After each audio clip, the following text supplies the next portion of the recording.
Hey y'all, I'm here with Amanda Jamerson, and we are here to talk to you today about why we love our community. All too often what we see in the news, if you're only looking at the Napier area or what South Nashville is in the news, is you see crime and bad news headlines, and we're here to tell you a completely different story. So the first thing that I've thought about, Amanda, when I think about why South Nashville is dope is the history. So yes. Tell us a little bit about the history of our neighborhood. Oh my goodness, South Nashville is filled with just beautiful history. We have the birthplace for the original Maury Medical College. We have the Pruitt Library, which used to be an original fire hall for the community. We have churches like Mount Ariat, Claiborne Family of Faith Worship Center, Church of the Messiah, who have been around for generations and years.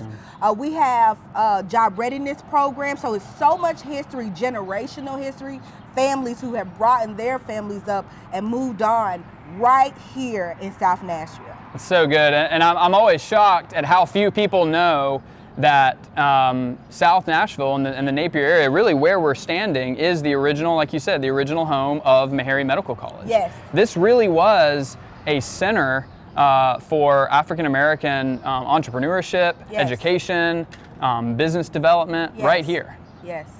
You know, the other thing I think about, not just the amazing history that we have here in South Nashville, but all the amazing current work that's being done. You mentioned the churches, but tell us a little bit about our local elementary school. Oh, our elementary school is an award-winning elementary school. So shouts out to Dr. Lawless and the entire Napier staff for doing such a phenomenal job in feeding it back into the community. Napier Elementary was a reward school last year, which means it's in like the top 1% of all elementary schools in the state for its growth, right? So the way it took the students, and grew them throughout the school year. So that's really incredible. Another thing that's going on in the neighborhood that a lot of Midtowners will know a lot about, or at least some about, is Harvest Hands, community development. Yes. We have a social entrepreneurship, coffee roasting, and youth development program here in the community called Harvest Hands. Yes, Harvest Hands is great. So thank you, Harvest Hands, for all that you guys are doing. Yeah.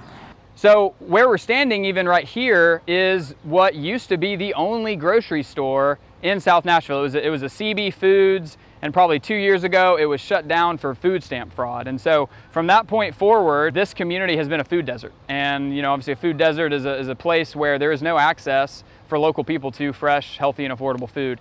So that's one of the things that we really believe we can add a lot of good value, physically to this community is access to fresh food. So we hope that this grocery store is not just an empty building for very much longer. And until then, we hope that we will be able to provide fresh food to the community through farmers markets and through growing it ourselves. And Amanda, when I think about what makes our community dope, the thing that I can't help but think about first is the people. Yes. So tell us about what are some of the characteristics of people here in South Nashville? Oh goodness, in South Nashville, I tell you, there are entrepreneurs, there are hairstylists, there are barbers, there are people who do nails, there are people who cook, and everything that I don't know about. So South Nashville, again, is still foundations for entrepreneurship. We just have to help guide them to the next level. Yeah, so the grit, the resiliency, the creativity, the artistry, that we see in this community, it really gives us an opportunity not to come and add something that's not already here, but to foster beautiful roots that are already growing. Yes, and we're here too, the Napier Kitchen Table Ministry, so don't forget about us.